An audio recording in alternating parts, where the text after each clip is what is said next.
title, in this video we're going to be looking at a case study of a tropical rainforest to illustrate causes of deforestation and impacts of deforestation. And the example that we have looked at is in Malaysia. Now, much of what we'll say in this video is actually relevant and applicable to other locations that also have tropical rainforests. So first of all, let's begin with this winding line. And here is to represent roads. As roads are constructed through the tropical rainforest as a cause of deforestation, it opens up the rainforest to further development and exploitation. Now, one of the key causes of deforestation in Malaysia more recently that we looked at was the plantations of a very important product used in many products that we are found on our supermarket shelves and in our cupboards at home, is that of palm oil. Palm oil plantations come under commercial farming, very important export product for Malaysia. It's the second largest producer of palm oil in the world. And in order to grow that industry in Malaysia, plantation owners have been given 10-year tax incentives in order to encourage that development. Another type of farming that's not commercial but that has been used traditionally by the native tribes that live there is what we call slash and burn, where trees are chopped and then the use of fire to clear the area. The area is then farmed for a couple of years where the nutrients in the very topsoil are used up. Once those nutrients are used up, the tribes then move on to another area and allow this small area to recover. This has been used sustainably by tribes previously. However, there's concern about fires getting out of control and this being done on a much larger scale to clear for other uses, which can lead to unsustainable use of the tropical rainforest. Another use or cause of deforestation in the rainforest is to use the logs themselves, logging. So in logging, particularly the valuable hard tropical woods such as mahogany provide valuable income for countries such as Malaysia. Chopping down these mahogany and then export them to countries such as the USA and the UK provides significant income and jobs.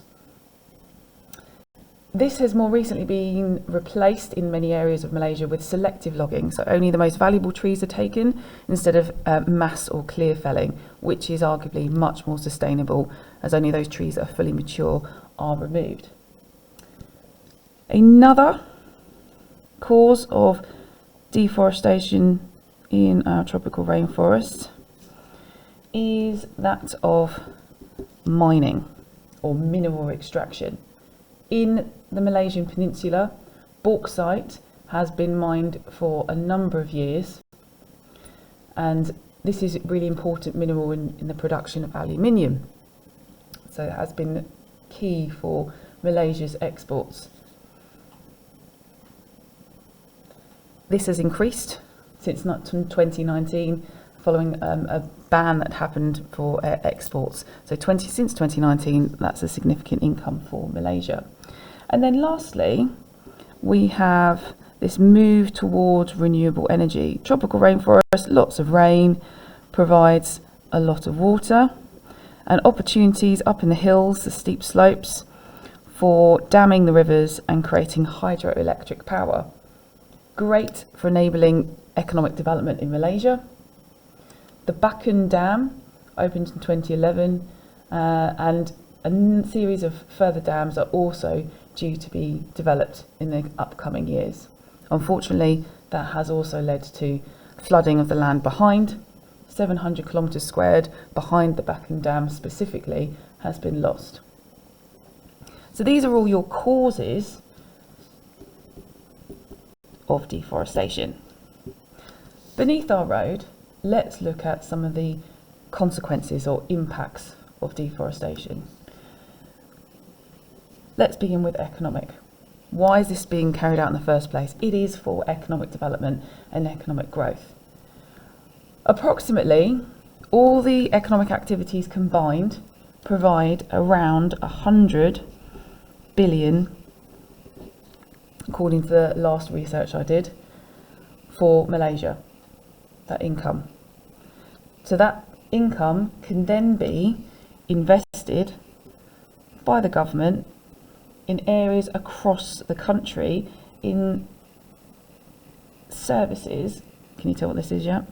This is supposed to show investment in infrastructure, such as providing clean water, sanitation. So that income there facilitates investment. Not only that, but one industry locating can drive then the multiplier effect, the snowballing of economic activity. And we've looked at this in a variety of different examples. So you can see there, one industry then leads to further development, and many more people can benefit. So the economic benefits are significant. We've got income, jobs, drives the local economy, pushes the multiplier effect. Taxes from companies that operate in each of these industries can then be used to reinvest and use to develop services. Unfortunately, some of the social benefits, social impacts or social consequences aren't necessarily beneficial. Here we can argue there are some social benefits where money is invested and improves quality of life. Unfortunately, those that have lived in the tropical rainforest for many years have been forced out, such as the Orang Asli. So this tribe have had to leave their traditional grounds, hunting grounds, where they've lived in the tropical rainforest due to encroachment from these industries, particularly palm oil. It's taken away the lands in which they had lived, hunted and conducted their slash and burn farming. Also, unfortunately, exposure to outsiders has increased the death rates of these tribe peoples. They do not have the antibodies required to fight off things such as the common cold, and it has led to higher death rates and a reduction in their numbers.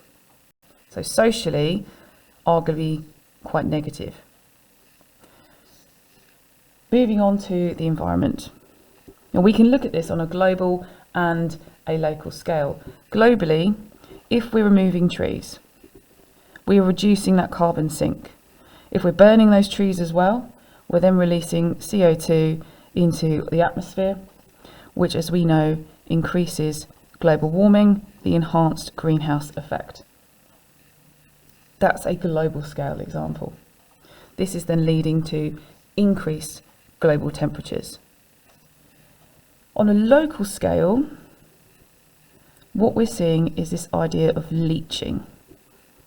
And that is where, if you remove your trees, so if you've got just tree stumps in an area and it rains, you're reducing that barrier of interception.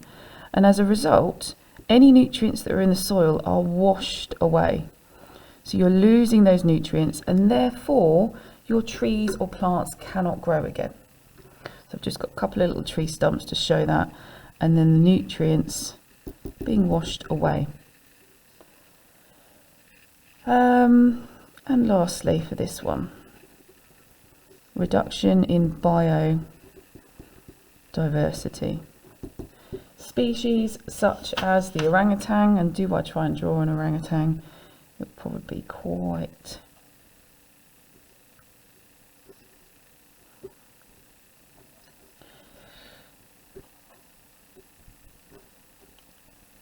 There you go, there's my orangutan. Draw him quite sad. So the orangutan, an endemic species in this region, endangered due to human activity in this tropical rainforest. So on this side, I'm going to put consequences. In your spec, it actually says impacts. I'll put that underneath. Consequences, impacts, causes. So remember, consequences and impacts can be positive as well as negative. And in the case of the tropical rainforest, positive is the economic and the negative is social and arguably environmental. And that's your case study, Malaysia, deforestation in your tropical rainforest.